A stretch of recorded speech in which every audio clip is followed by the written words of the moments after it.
सर्वप्रथम माझा परिचय, माझं नाव वैभव मोरे. आज आपण आहोत मोरेवाडी शिवारामध्ये, तालुका वडवणी, जिल्हा बीड या ठिकाणी.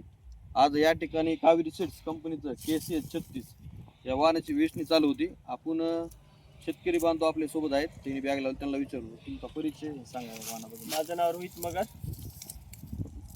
कापूस KCS कावेरीचा वाण मस्त आहे एकदम. वेचणीच बी सोप आहे आणि उत्पन्नही चांगले आहे. आता पहिली वेचणी झाली आपली, बरोबर आहे. तर किती निघा पहिली वेचणी? पहिल्या वेचणीला तरी बी एकरी 6-7 क्विंटल निघलाय. 6-7 क्विंटल. आता सेकंड वेचणी चालू, दुसरी वेचणी चालू. तर शेतकरी बंधूंनो तुम्ही बघू शकता, वजनाला चांगला आहे. बोंड एकदम मोठं आहे. इकडे बघा 5 पाकळ्याचं बोंड आहे, असं एकदम बल्क निघत आहे, असं एकदम जबरदस्त. याचा अतिशय सोपं असणारं वाहन आहे. दुसरी गोष्ट, इथं काही महिला कापूस वेचणी करत आहे. तर काकू, आता तुम्ही कापूस वेचायला कसा वाटतं वेचायला?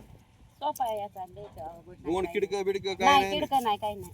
बोंड एकदम मोठं हो. मोठं आहे, व्याचा बी सोपं हो, जायले. हो. तर दिवसाला किती वेचता तुम्ही कापूस? ती याचं नाही. किती वेचता तरी? 1 क्विंटल 30 किलो. 1 क्विंटल 30 किलो पर्यंत व्याच आहे. सोपा असल्यामुळे तुम्हाला जास्त व्हायला पुढे जाते ती. हो. पुढं. म्हणजे एकंदरीत तुम्हाला आवडणार व्याच आहे. हो. कोणती बॅग आहे? कावेरी सीडची 36 नंबर. तर जास्तीत जास्त शेतकरी बांधवांनी येणाऱ्या हंगामध्ये कावेरी सीड्स कंपनी 36 नंबर याचं सांगायचं झालं तर बोंड साईज एकदम मोठं बोंड असून एकदम बल्क बोंड आणि